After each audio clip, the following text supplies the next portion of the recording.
Harus bisa membedakan mana yang pelanggaran, ada yang mana yang penafsiran. perbedaan. Karena itu maka terjadi perbedaan. Daripada Dan artinya Allah sendiri sudah memberikan peluang untuk terjadinya perbedaan.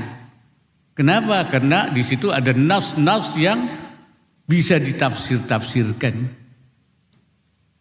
Jadi itu karena itu maka ada a'immah, ada pendapat madzhab yang berbeda-beda itu.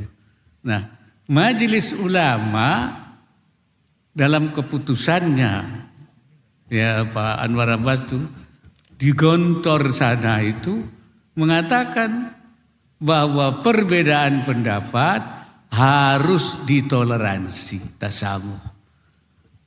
Karena memang itu niscaya. Jadi kalau orang tidak bisa menerima perbedaan pendapat, itu tidak sesuai dengan prinsip kita di dalam Majelis Ulama Indonesia. Makanya kaedahnya begitu.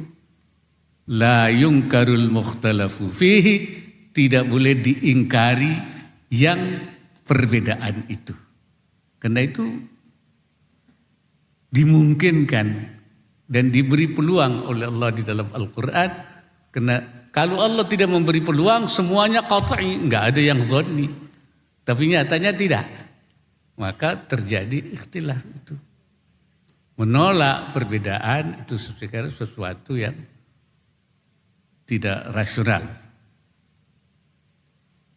Tetapi, nah ini, ada orang juga yang penyimpangan, inhiraf dianggap sebagai perbedaan. Nah ini ada perbedaan istilahnya antara ikhtilaf dan inhiraf. Ya. Maka itu kaedahnya la yungkarul mukhtalafu fihi wa innama yungkaru al-mujma'u alaihi. Tidak diingkari terjadinya perbedaan, tapi yang diingkari itu sesuatu yang sudah mujma' alaih, yang sudah maklumun minad dini bid-daruri, sudah given, tahu-tahu ada pendapat yang berbeda, itu bukan ikhtilaf, tapi itu inhiraf namanya, itu penyimpangan. Ikhtilaf itu ditoleransi, inhiraf itu diamputasi. Nah ini yang kadang-kadang ada orang, oh ini perbedaan. Itu bukan perbedaan, itu penyimpangan. Jadi kalau perbedaan harus ditoleransi, penyimpangan tidak. Bahasa yang dipakai oleh Majelis Ulama itu khuruj an majalil ikhtilaf. Dia keluar dari wilayah perbedaan, bukan wilayah perbedaan. Misalnya perempuan jadi imam, itu bukan perbedaan, itu penyimpangan namanya itu. Itu saya kira itu jelas. Makanya Majelis Ulama harus mendudukkan secara proporsional. Kaidahnya la yungkarul mukhtalafu fihi wa innama yungkaru al-mujma'u alaihi. Ini Majelis Ulama konsisten dari dulu begitu. Ya, mudah-mudahan sampai sekarang begitu. Ya. Saya ini mantan ketua komisi fatwa saya. Nah ini, jadi dalam hal ikhtilaf pun Majelis Ulama memberikan mana yang harus dipegangi oleh umat. Karena apa? Karena Majelis Ulama berfungsi, salah satu misinya adalah al-irsyadiyah, betul ya? Jadi irsyad, memberikan petunjuk. Maka Majelis Ulama itu namanya mursyidun institusionaliyun. Secara lembaga institusi mursyid, karena melakukan irsyadiyah, dia mursyid, tapi institusionaliyah. Dulu saya istilahnya ada imamah institusionaliyah. Ya, karena kita orang lagi cari imam. imamnya orang Islam itu siapa? Enggak ada. Yang saksiyah, yang perorangan. Ada juga imamnya NU, imamnya Muhammadiyah, imamnya Al-Wasriyah, imamnya FPI, imamnya umat ini enggak ada. Nah, oleh karena itu dalam satu kongres disebut imamnya adalah lembaga imamah institusionaliyah. Siapa itu yang paling pantas jadi imamah institusionaliyah? Ya majelis ulama. Karena di dalamnya ada ormas-ormas Islam, semua kumpul di situ. Mewakili, merepresentasikan.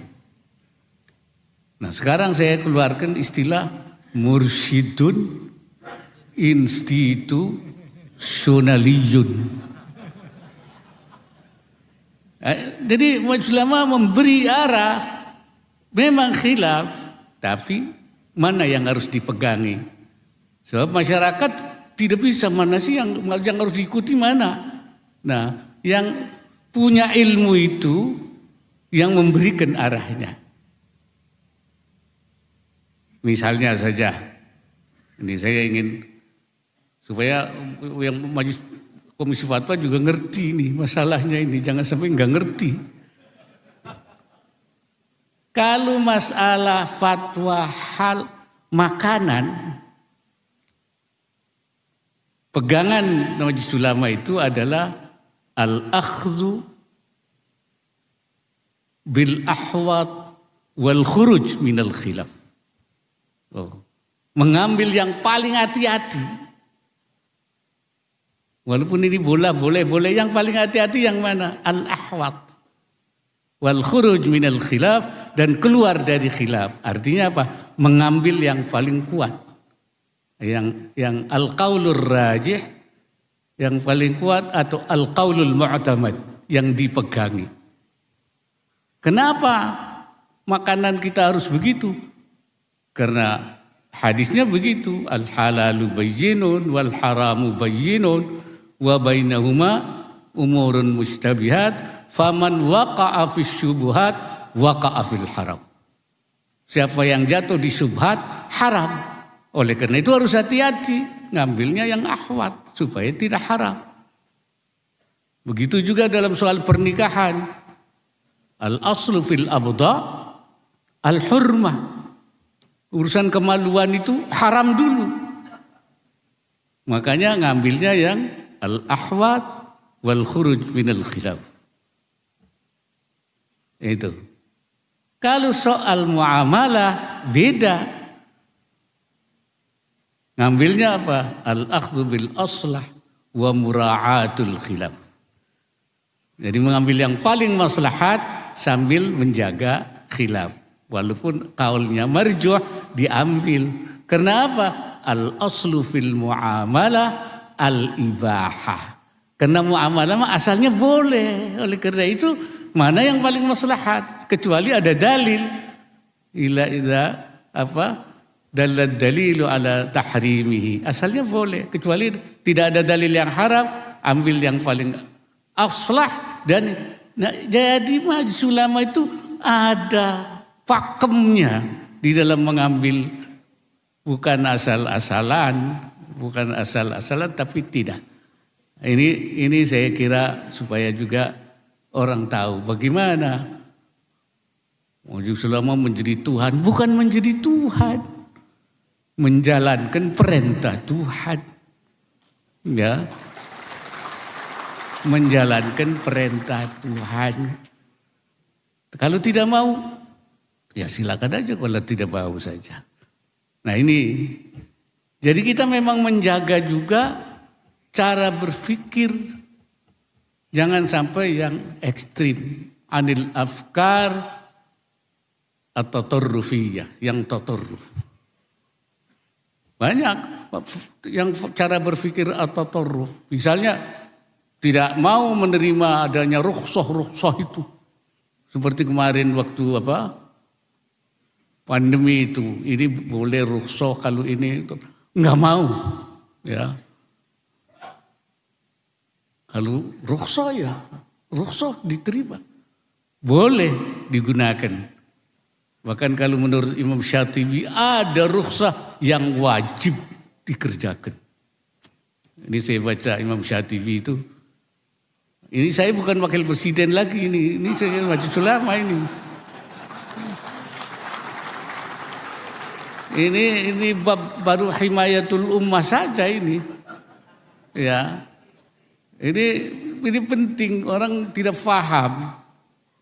Jadi rukhsah tidak boleh. Pada Imam Syatibi bilang ada rukhsah yang wajib. Contohnya apa? Kalau orang dalam keadaan darurat, tidak ada makanan kecuali bangkai, kalau tidak makan bangkai dia mati, dia tidak mau makan, famata dakhalan nar, kata Imam Asy-Syatibi. Dia tidak mau makan bangkai, mati dia masuk neraka. Wajib itu kata Imam Syatibi. Ya. Jadi ada. Jadi nggak mau rukhsah itu. Sehingga itu ekstrim kanan. Tapi ada sebaliknya, dia cari yang rukhsah terus dia itu. Bagaimana supaya dapat rukhsah terus? Dalam fikihnya namanya tatabu'ur rukhas. Mencari rukhsah terus. Bagaimana ya yang enak, yang gampang ini mana? Itu namanya tatabu'ur rukhas. Nah ini hal-hal yang kita jaga saja. Nah, banyak sekali hal yang seperti itu. Kalau urusan puasa, cari yang belakangan. Giliran lebaran, cari yang duluan. Ini cari yang enaknya sendiri, itu namanya itu. Namanya tatabu'ur rukhas itu. Saudara-saudara sekalian, jadi itu bagian daripada menjaga apa lagi? Anil fatwa asyadzah. Kita jaga jangan dari ada fatwa-fatwa yang nyeleneh, yang syadzah itu. Itu harus kita jaga. Ya. Nanti ada fatwa yang mengeluarkan yang ini himaya, wiqayah. Jadi ini af'al wiqaiyah wa af'al himaiyah. Itu berat. Tapi itu harus dijalankan. Itu mas'uliyah, tanggung jawab. Dan juga seperti tadi dikatakan, berjuang untuk sertifikasi halal. Ya supaya masyarakat